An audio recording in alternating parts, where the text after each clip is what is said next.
మన ఒంటికి ఏ చిన్న జబ్బు చేసినా మెడిసిన్ పడాల్సిందే, లేదంటే ఏది ఓ పట్టన తగ్గట్లేదు. రోగ నిరోధక శక్తి తగ్గిపోవడం, వైరస్లు పవర్ఫుల్ గా మారడం వంటివి ఇందుకు కారణాలు కావచ్చు. మరి అలాంటప్పుడు ఔషధాల తయారీలో సంస్థలు ఎంత శ్రద్ధ వహించాలి? కానీ కొన్ని ఫార్మా కంపెనీలకు ఇవేం పట్టట్లేదు. విచ్చలవిడిగా నాణ్యత లేని మెడిసిన్స్ ను మార్కెట్లోకి రిలీజ్ చేస్తున్నాయి. Central Drugs Standard Control Organization ఇటీవల రిలీజ్ చేసిన రిపోర్ట్లో 50కి పైగా మెడిసిన్స్ లో నాణ్యత లోపించినట్లు తేలింది.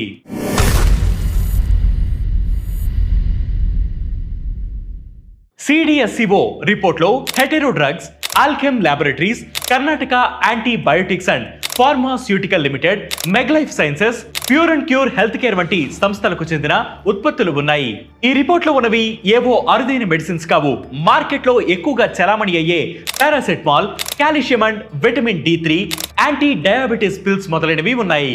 లైఫ్ మ్యాక్స్ క్యాన్సర్ ల్యాబొరేటరీస్ కు చెందిన calcium 500 mg with vitamin D3 250 tablets, olmesartan medoxomil, telmisartan tablets ఉన్నాయి.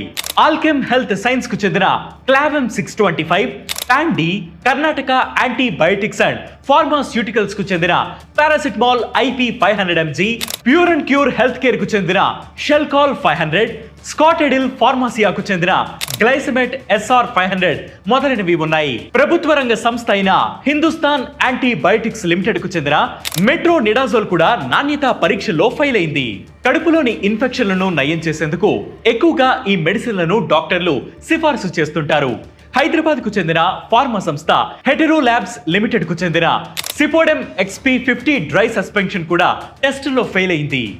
ఇలా ఈ లిస్టులో 53 మెడిసిన్స్ ఉన్నాయి.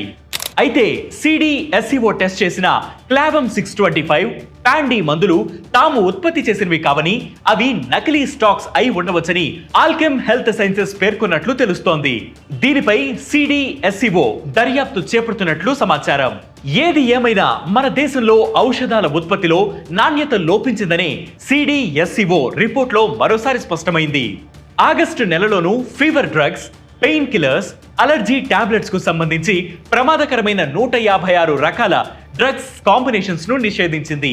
వీటి వాడకం ప్రాణాలకే ప్రమాదమని ఆ రిపోర్ట్ లో పేర్కొంది. ఓవైపు ఫేక్ డ్రగ్స్ చలామణి తలనొప్పిగా మారుతున్న వేళ ఫార్మా సంస్థలు కూడా ఇలా నాణ్యత లేకుండా మెడిసిన్స్ అందిస్తూ నిర్లక్ష్యంగా వ్యవహరిస్తుండటంపై ఆందోళన వ్యక్తమవుతోంది. దీనిపై మీ అభిప్రాయాన్ని కింద కామెంట్ సెక్షన్ లో మెన్షన్ చేయండి. దాంతోపాటు ఈ ఇన్ఫర్మేషన్ ని మీ ఫ్రెండ్స్ అండ్ ఫ్యామిలీ మెంబర్స్ తో షేర్ చేసుకోండి. దాంతోపాటు వేటి న్యూస్ యాప్ ని ఫాలో అవ్వండి. వేటి న్యూస్ తెలుగు యూట్యూబ్ ఛానల్ ని సబ్స్క్రైబ్ చేయండి.